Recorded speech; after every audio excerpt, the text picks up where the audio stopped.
Assalamualaikum warahmatullahi wabarakatuh. Bismillah, alhamdulillah, wassalatu wassalamu ala rasulillah amma ba'd. Faqad qala Allah ta'ala fil Qur'anil azim, a'udzu billahi minasyaitonir rajim.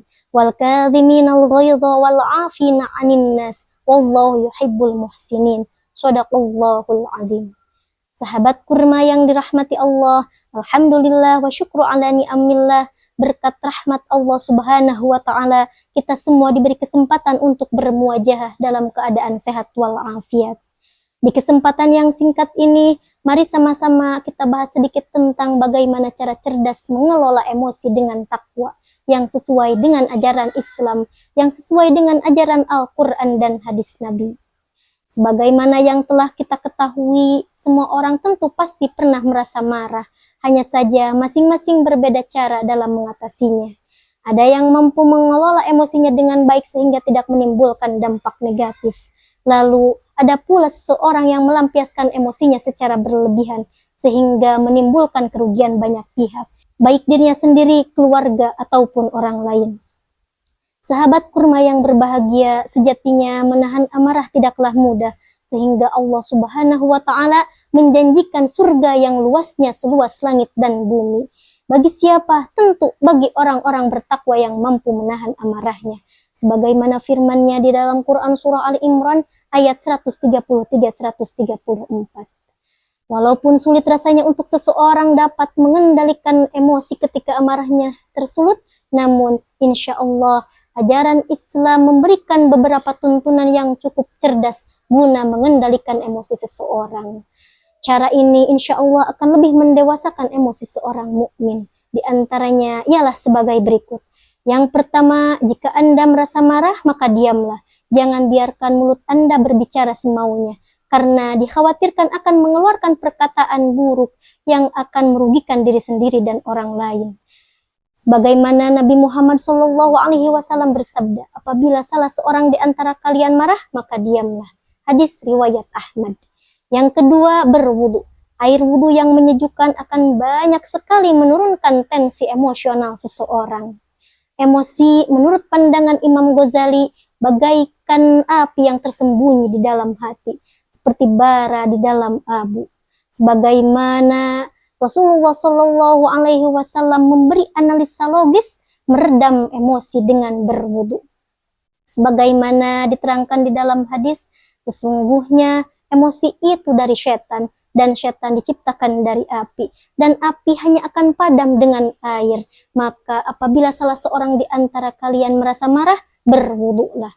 Hadis riwayat Abu Daud dan Ahmad. Yang ketiga, meminta perlindungan kepada Allah subhanahu wa ta'ala.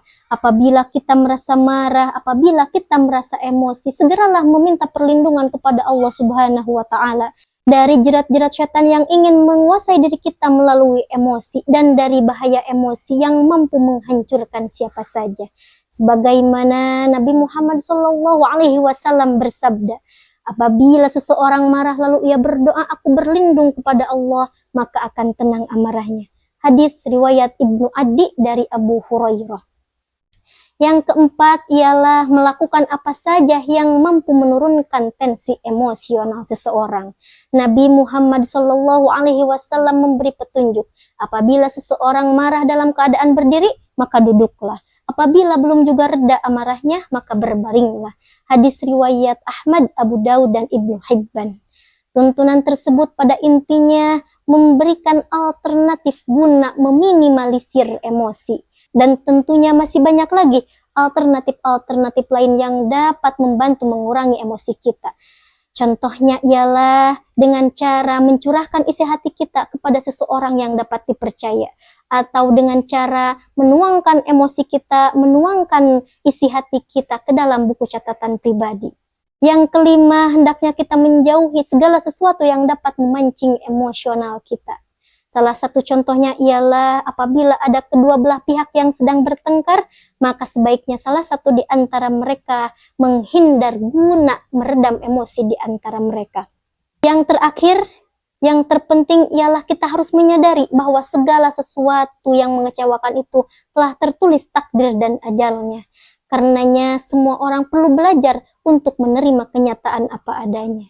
Sahabat kurma yang dirahmati Allah, cara-cara tersebut insya Allah ialah cara-cara cerdas yang mampu mengendalikan emosional seseorang.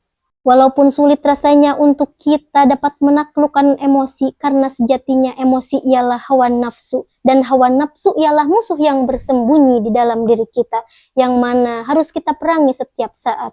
Walaupun sulit, kita harus tetap belajar konsisten untuk memeranginya. Timbul pertanyaan, kapan waktu terbaik untuk kita dapat melatih emosi dan hawa nafsu kita? Yaitu ketika kita berpuasa. Hikmah dari berpuasa, seseorang akan mampu menahan hawa nafsunya dari rasa lapar dan haus. Dengan berpuasa, seseorang akan lebih mendekatkan dirinya kepada Allah Subhanahu wa Ta'ala. Dengan berpuasa, seseorang akan dapat menenangkan jiwanya. Dengan berpuasa, seseorang akan dapat menjauhkan dirinya dari perbuatan-perbuatan yang tercela. Apabila seseorang yang berpuasa tersulut emosinya dengan apapun itu, maka katakanlah di dalam hatinya, inni shaimun, sesungguhnya saya sedang berpuasa. Maka insya Allah ia akan mampu menahan emosinya. Sahabat kurma yang dirahmati Allah, mudah-mudahan kita semua diberi kecerdasan dan ketakwaan oleh Allah Subhanahu wa Ta'ala, sehingga kita mampu mengelola emosi kita dengan baik. Sekian dari saya, mohon maaf atas segala kesalahan dan kekurangan.